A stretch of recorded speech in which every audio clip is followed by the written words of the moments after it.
Now at 6, authorities make arrests in an 11-year-old murder cold case. Plus, MoDOT puts out the help wanted sign for more snowplow drivers ahead of winter, and a gift to a local nonprofit hopes to help with their mission of addressing community transportation needs for years to come. I'm Samantha Walker, and I'll have that story coming up. The 4 states' most watched news starts now. A break in a cold case. Prosecutors have charged 2 people in Northeast Oklahoma murder investigation dating back more than 10 years. This is KOAM News at 6. I'm Dow Quick. The suspects, James Larson Jr. and Penny Larson, are both charged with first-degree murder for the death of Dustin Ray Carver. Carver was last seen at a home in Kansas, Oklahoma in 2014. Authorities had issued a search warrant at the home and discovered a burn pile where they found human remains. Then, in July of this year, the Clinton County, Missouri Sheriff's Office contacted Oklahoma authorities with new leads in the case. The OSBI says investigators were able to gather information from James Larson Jr., who was an inmate in the Clinton County Jail. This month, authorities arrested Penny Larson and charged James Larson, who was already in custody. Damp day out there. Let's check in with Chief Meteorologist Doug Heddy. Yeah, we had showers, we had thunderstorms through the morning hours, very scattered throughout the afternoon. We've seen some severe weather, mainly to our southeastern parts of Oklahoma into northwestern Arkansas, where there is a tornado watch out until 10 p.m. We're also watching some thunderstorms kind of flaring up near Tulsa, but I really think where that watch is where most of the thunderstorms are going to be. You can see these guys kind of flaring up southwestern Missouri. We can't rule out a random strong storm or low-grade severe storm, but most of these from this point on are going to kind of fire in southeastern or southwestern Missouri right along that I-44 corridor and then chug east pretty quickly as we go through the next several hours. So we are going to have those scattered thunderstorms sticking around at least for the next few hours, but still some rain chances tomorrow as well. We'll talk about that here in a bit.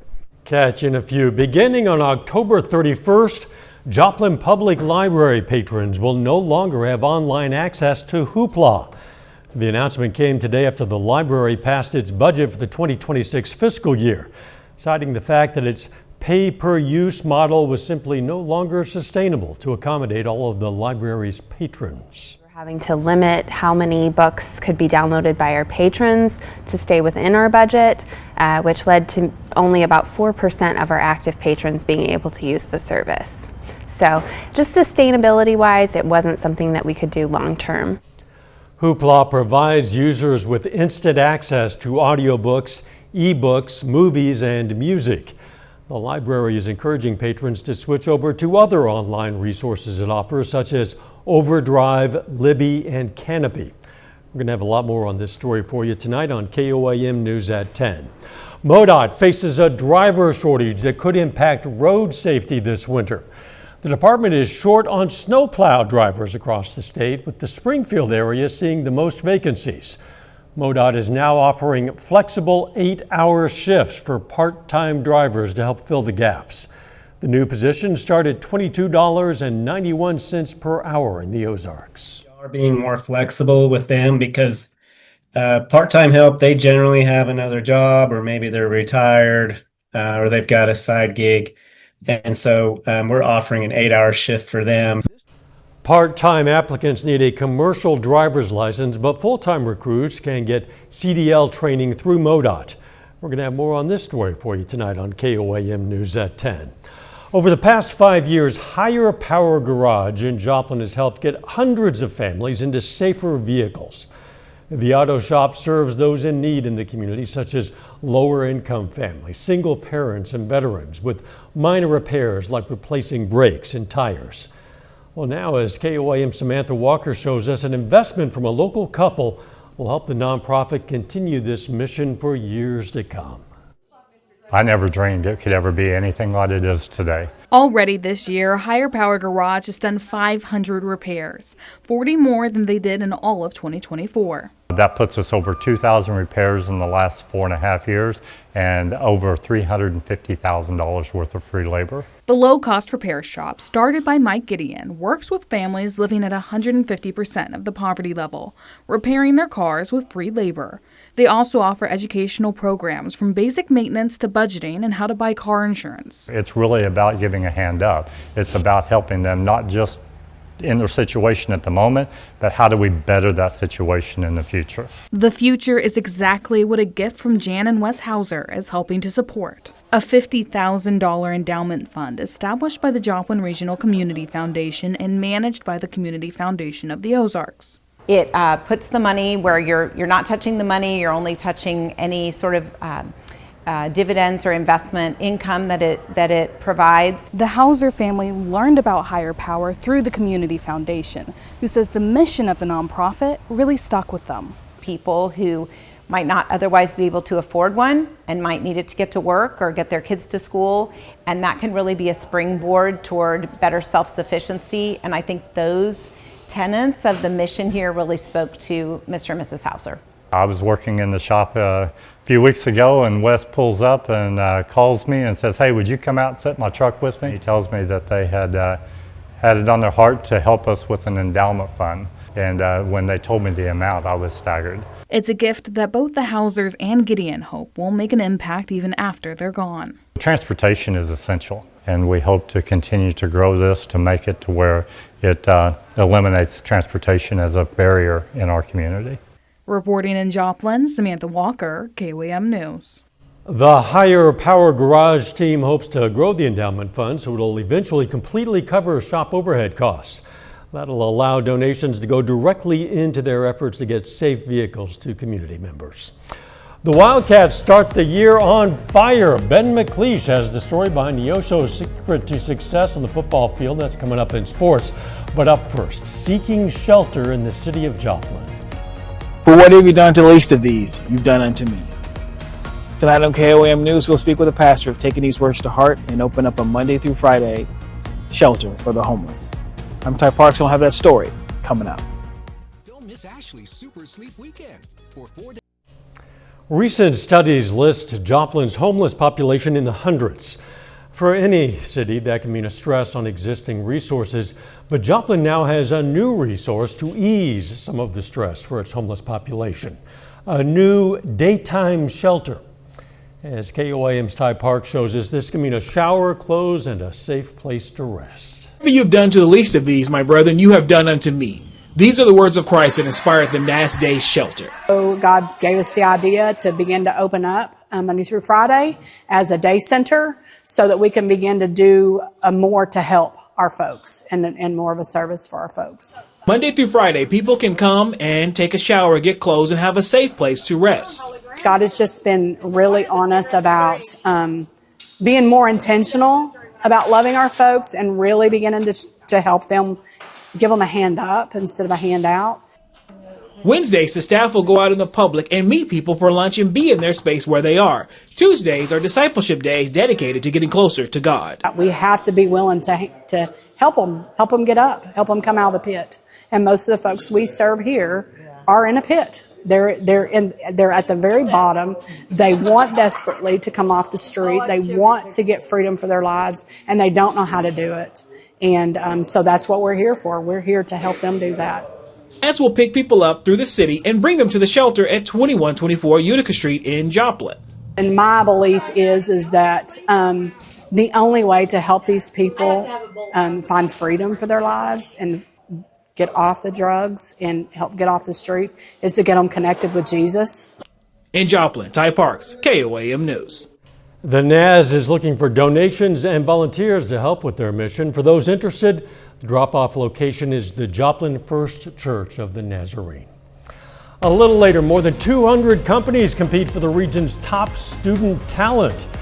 Today's Company Days event creates pathways to tomorrow's jobs. And we still have some scattered thunderstorms across the region. We're going to look at that coming up. Well, of course, very wet for us today. Rounds of showers and thunderstorms, very loud, especially during the morning hours, and then a little more scattered variety as we have gone through the afternoon. We actually had a little window to get some severe weather, but our first batch down through Arkansas kind of stabilized our atmosphere just a bit. It is destabilized a little bit over the past hour, and that's why you're seeing the little cluster near Tulsa driving east, which will affect southern parts of Delaware County, and then another little cluster that has kind of popped up in southwestern Missouri. So yes, there are going to be scattered thunderstorms as we go through the evening hours, Missouri and along and south of I-44 for the next couple hours. Severe threat, very low with those storms, but again, we'll keep our eyes on it.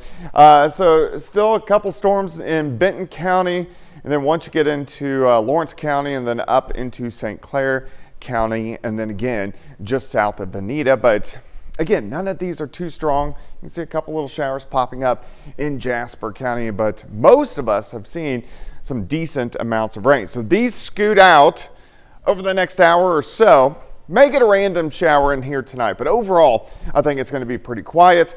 A lot of clouds. Kicking off your Wednesday, hit or miss shower through the morning hours, mid-60s. Let's stop right around the noon hour. We're right about 70. Now we're getting into the backside of this storm system. It rotates through with a little heating of the day. We get scattered showers, maybe a few thunderstorms, nothing too strong or severe as we go through Wednesday afternoon. Mainly lower 70s for highs. Any showers that we are going to have out there rotate out as we go through tomorrow evening, and then heading into Thursday morning, we're going to have some clouds to start, but the afternoon looks fantastic. Very nice fall-like weather. High temps into the upper 70s. All right, additional rainfall. It's going to be fairly light with the showers we get tomorrow, maybe a tenth, 2/10 of an inch, quarter of an inch in spots. Heavier where they are seeing the rain off to our south. 66 to start, 70 by noon. High temp, 74 degrees. This is all caused by this upper level wave right on top of us, which is going to eject off toward the east. Let's go into Friday, near 80. Looks great, plenty of sunshine. What about your weekend? Partly sunny Saturday, low to mid 80s, so a little bit above where we should be for this time of the year. And even on Sunday, we're going to see mid 80s, so it warms up a little bit. It's not really what I would consider hot, but it does warm up a little bit as we go through the weekend. And we don't have any big storm systems heading toward us. This system ejects out. Our jet stream's getting a little stronger this time of the year, which it will take another dip once we get into early October, which of course is right around the corner. 74 Wednesday, 76 on Thursday. 80s return as we head into the weekend. Quite a bit of sunshine. Very nice fall-like weather the next few days. Just some showers tomorrow.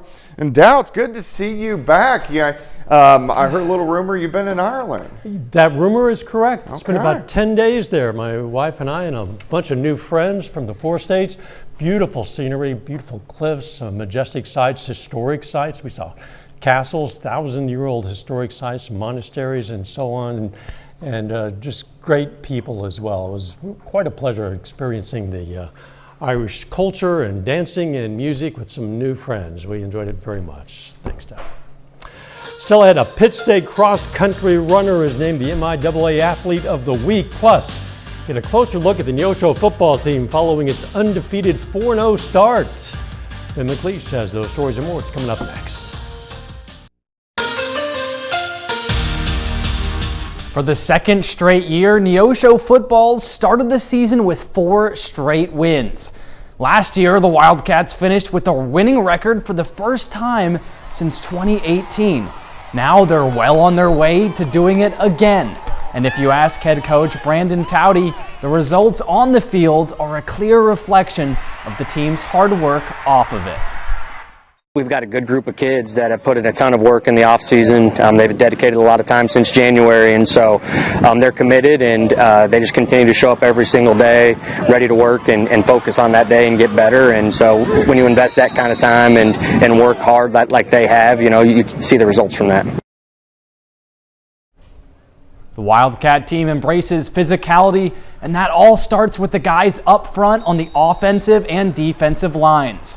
All summer they've worked in the weight room. They treat every practice like the real thing, as an opportunity to get better, and the whole team has embraced that mentality, and it's shown on game day. So far, I think we've been meshing really well, which I account a lot of that to the summer. I mean, we were working hours and hours, tirelessly working here. And then just the bond we have built over the last 3 years of most of this team being together is really helping that. We call ourselves the Black Mafia, which is our quote that we live by is, "This is the business we have chosen." So we're ready to die for this team. Like every single one of us, we're together day in, day out. We were together every single day last summer. It's just helped us, mesh really well, and then that's what we start the offense. The team follows the herd is what we say. So iron sharpens iron. So really at practice, we be hitting really, really hard here. So we're just giving each other the best look possible. So every Friday we can just go out and do our thing, just play football. The Wildcats' next game is a must-watch. They take on 3-1 Webb City at home this Friday, looking to keep their undefeated streak alive. Kickoff is set for 7 p.m. In Major League Baseball, the Royals and Cardinals begin road trips on the West Coast. The Royals head to LA for a series with the Angels, while the Cardinals go to San Francisco to take on the Giants. Both teams have less than a 1% chance of clinching a postseason berth, but they do have a shot at finishing the year with a winning record. First pitch for both games is around 8:45. A Pitt State runner is named MIAA Cross Country Athlete of the Week. Gorilla junior Paige Mullen earns the nod thanks to her second-place finish in the Missouri Southern Stampede on Saturday. She was the fastest MIAA participant and helped lead Pitt State to a first-place team finish. Well, we unfortunately have some bad news to close out sports today. Hall of Fame Pitt State former basketball coach Clarence Gene Iba passed away earlier today. Iba coached the Gorillas for 15 years, leading the program to its first national tournament appearance and MIAA regular season title. Well, that's it for sports. We're back with more after this. Here's a look at what's coming up on KOAM News at 9 on Fox 14 tonight. Property taxes take center stage at tonight's town hall in Neosho. We're going to have the latest on the fight against the hikes. Plus, tick season extends into fall. The protection steps you need to know. And we take you to a prehistoric dart competition. Those stories, a lot more, of course. It's coming up tonight. KOAM News at 9 on Fox 14. More than 200 companies from across the Midwest packed into Pitt State's Crossland Technology Center for this year's Company Days. The annual event connects students in programs like construction, engineering and technology, automotive and graphic communications with industry leaders. We want that connection to happen early. For all of our majors, we want them to realize how big this world is. And it's not just local companies, these are national and international companies. Students had the chance to network face-to-face with company representatives while businesses got to showcase what they do and recruit some top-tier talent. Everybody wins. The weather a bit damp right now. Yeah, we're going to continue to have scattered showers, even a few thunder showers out there over the next few hours. And then pop-up thunderstorms again on Wednesday, not too strong or severe. We stay into the 70s over the next couple days, and then 80s return, and we really dry out over the next week. Looks like a beautiful weekend day. Thanks for joining us. We're going to see you right back here for KOAM News at 10. Let's make it a great evening.